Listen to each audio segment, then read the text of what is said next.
By now, you've inevitably heard of AI, or artificial intelligence, and all of the chats that support it, like ChatGPT, Google Gemini, Anthropic's Claude. I'm going to walk you through everything there is to know about AI, how to use it, specifically focused on seniors and beginners, and specifically focused on ChatGPT, how to set everything up, and some really great use cases that you probably haven't thought of before. So let's jump right in.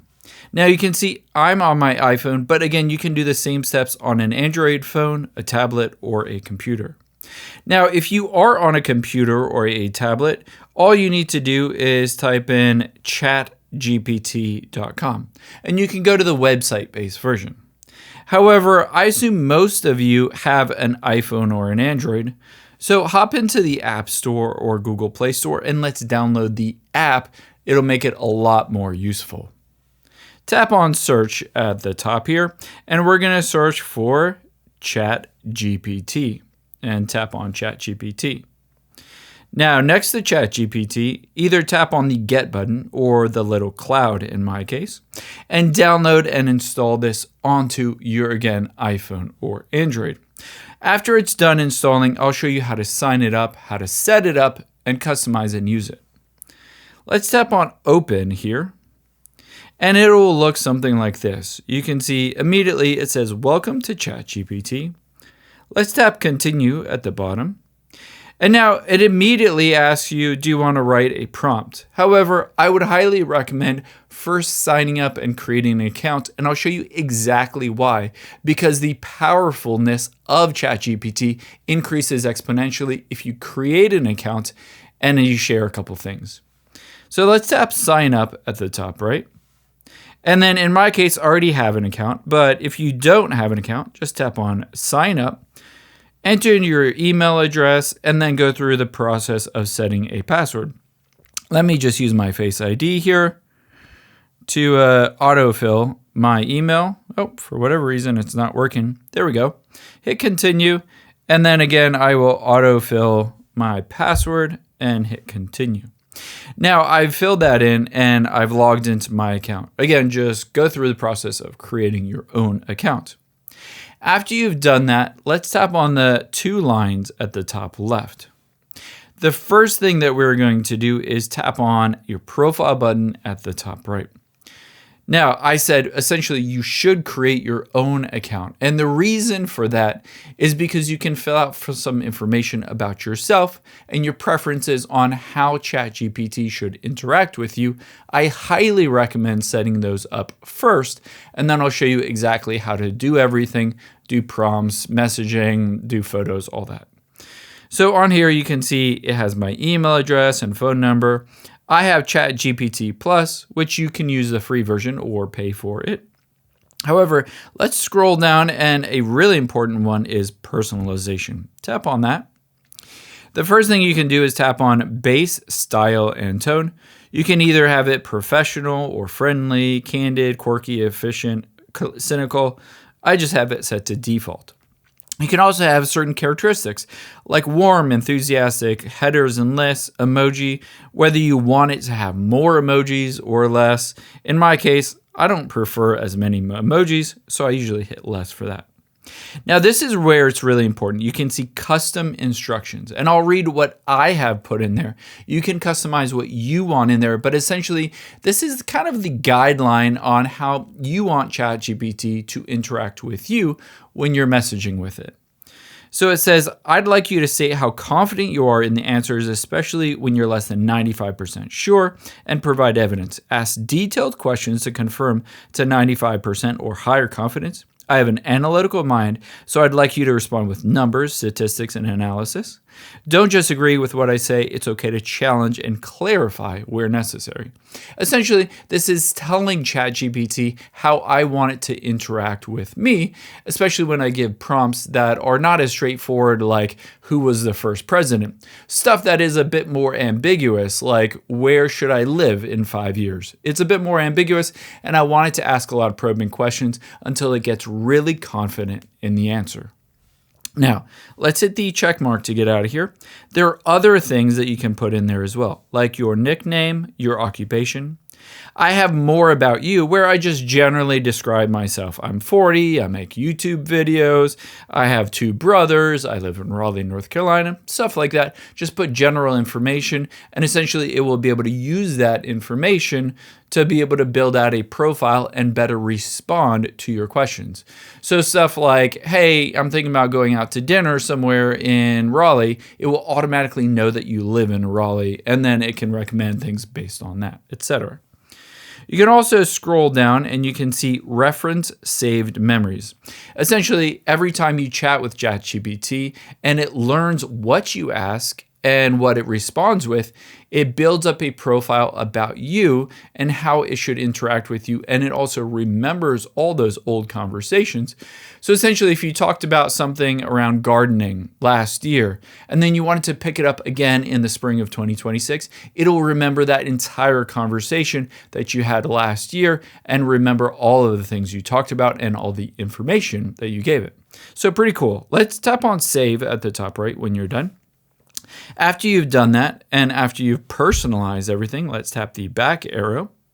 You can go in here, and I would specifically go into data controls, tap on that, and you can choose to whether to give it location services, whether that's on or off, whether to share analytics and audio recordings. I have those all set to off because I don't necessarily want to share that information. Now you can go down and you can archive or delete all the chats and delete your account if you wanted to, if you don't like it anymore. And then you can go to security and make sure that you have authenticator, text message, security, etc. Now let's get out of the settings and start walking through how to actually use ChatGPT. So tap on the X at the top right, and let me just tap on chat. So when you first open up the app, it'll look something like this. A couple things to note. At the top right, there is a little bubble, talk bubble, but it has dashes through it. If you tap on it, it says temporary chat. Essentially, this is chatting with it, but it won't keep it in the memory or the history, especially if you want to talk about something a bit more sensitive and you don't want it lingering around in the ChatGPT app. You can always do a temporary chat. Now, instead of that, let's exit out of there. You can also tap on the person at the top right. And you can see I can create a group chat. Essentially, I can do a ChatGPT conversation with my wife or spouse or brother or colleague, whatever I want. Now, you'll be able to see it immediately says Ask ChatGPT. And let's walk through some other things as well. You can see a microphone here. If I tap on the microphone and tap Allow, essentially it will just voice translate my voice to text.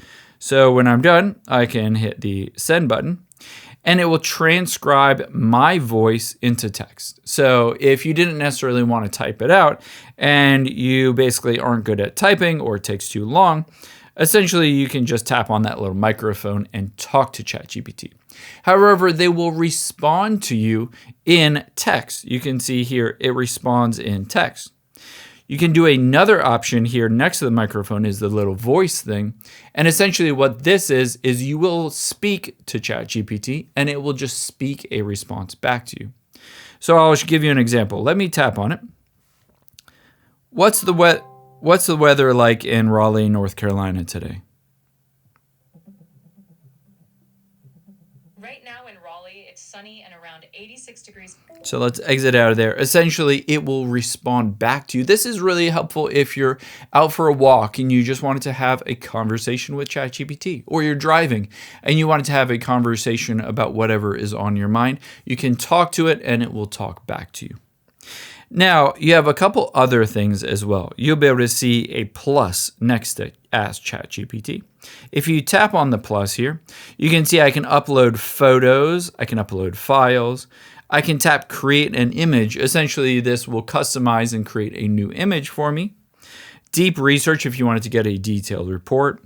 Web search, you can see agent mode, you can see quizzes, and then explore apps, etc. I'm going to show you how some of these work and some really cool use cases that I've found. So let's tap on the new chat button. And one instance that I've used this that's super helpful is, let's say you go to a doctor's appointment and you get this big long report afterwards that details some analysis that you've had or medicine that you've taken and suggestions and all that stuff. And you don't want to read through all of it, or maybe it just doesn't all make sense. What you can do is take a photo of it, or if you have a PDF of it, tap on the little plus. And I have a photo of an example one. So I'm going to tap Photos and hit OK to access my photos and allow full access. And I have this sample report. So I'm going to say explain. Oh, can't type here. Like I'm 5. Explain like I'm 5. Essentially, dumb it down and explain what this doctor's note says. And you can see, okay, we checked your body. Everything looks okay. Here's the simple version of what it found. Some nuances, some mentions of this stuff, and etc. And at the very bottom, it says, there might be other pages on there. Do you want to provide other pages or other samples or analysis or blood work, etc.? So this is a great use case. Essentially, you can take something that's a bit more complicated or that you just don't want to read the entire thing, dump it in there, and it will just summarize it for you. Another cool thing that I found is, let's create a new chat by tapping on the pencil and paper at the top right, is a good example. If you get a spam text message or a spam email, it can analyze that and tell you, is this legit or a spam? So I got this text message just recently. AAA service alert, your next water bill could be a shock. So essentially what I'm going to do, if I'm not sure this is spam, I'm definitely sure this is a spam. But if you're not sure, just take a screenshot, volume up and side button. After you've taken that screenshot, let's tap the check mark and hit save to photos. And now I'm going to go over to ChatGPT, just tap on the little plus, and I'm going to select that photo from there and hit add photo. And then I'm going to say, is this a scam? And hit send. And essentially, ChatGPT will analyze this, and it says very likely a scam, 90 to 95% confident, etc. It comes from this Tennessee number, but asks you to call a Colorado number. It'll break down everything, and it does a fantastic job. Essentially, if you get a bill in the mail and you're like, I don't remember signing up for this, do I need to pay for this? Or you get an email that looks sketchy. Again, all of those, take a photo of it, take a screenshot, dump it into ChatGPT, and it will give you a very solid answer. It won't be 100%, but it gives you a very great answer on whether that is a scam or not. Now, let's go through some other cool examples. I'm going to tap the pencil and paper to create a new chat again, and tap the little plus. And in this case, I'm going to tap all photos, and I just had some boulders delivered to my house. And they wound up being a bit bigger than I expected. And I'm going to say, estimate how much these weigh and how to place them. Essentially, it can analyze that photo and it will get a good idea of exactly how much they weigh. So weight estimation, you can see it'll say rough dimensions of them, math per stone. You can see it's essentially 140 to 160 pounds per cubic feet. And then go down and you can see most likely range 3,500 to 5,000. Now I know the exact number because I paid for it. It's 3,500 pounds. So it did a really good job just from some random photo, and it knew the pounds of that pallet of rock. And then it'll go through the process of placing them and giving you some options for doing just that. So you can take photos of things that you're doing around the house or having issues with, or say you need an issue with your HVAC, take a photo of, the manual that says the model number and say, hey, it's not heating up. Can you help me fix it? It'll go through steps for you and with you to diagnose issues and get it all fixed. Now let's tap the pencil and paper, and I'm going to show you one other example. So other things that you've used on Google are like, what's the weather today? What's the first president? How many calories are in such and such? Things that you just need a factual answer for. But it doesn't do as good of a job if you want something a bit more nuanced or that is basically drawn out in a conversation. So I can ask something, where should I live in retirement? Of course, that's a loaded question, and it involves your personal preferences. It involves who you are, where you live, your money situation, your kids, if you have kids, relatives, all kinds of stuff. It's not as simple, you should live in X country or X state or X city. So it says it depends on a lot. And it says, all right, these are the values that matter the most. And it will start walking you through examples of exactly what to respond with. So what's your budget? What's your climate tolerance? Do you hate the cold, hate the humidity, hate both? And then it'll give you some options on here. Some tops picks, why these win, some coastal areas, some top picks again, low cost areas. But then it keeps scrolling down and it says, all right, reality check, where you should read, and some questions for you. It'll walk you through that entire thought process. So unlike other things, just like Googling something, ChatGPT, and rather any AI, whether it's Gemini or Claude or anything else, you can ask it more thought-invoking questions or probe certain topics. Essentially, it will ask you certain questions back, and you can refine everything, and it will narrow down on a really great answer for you. Now, I've been through a number of different prompts that you can use on ChatGPT. Now, next thing I want to show you is if you tap on the 2 lines at the top left, it keeps a record of everything you've talked about. So you can see retirement locations, stone weight, scam analysis, etc.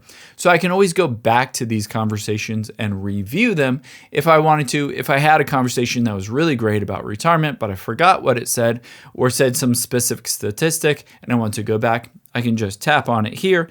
And if I go back to it, it'll just pop it right up. And then you can just tap on Ask ChatGPT and continue that conversation within the app as if you never stopped that conversation. Some really cool stuff. And the reason why a lot of people are starting to adopt these AI models to have these great conversations, do analysis, help them around the house, help them with certain tasks, stuff like that. I hope you enjoyed this video. I hope that now that you've watched this video, you have a good sense of how to use ChatGPT, the power that is built into it, and you can start using it on your own. If you did like this video, check out this video over to my right. I think you'll really enjoy that one too. Thanks, guys.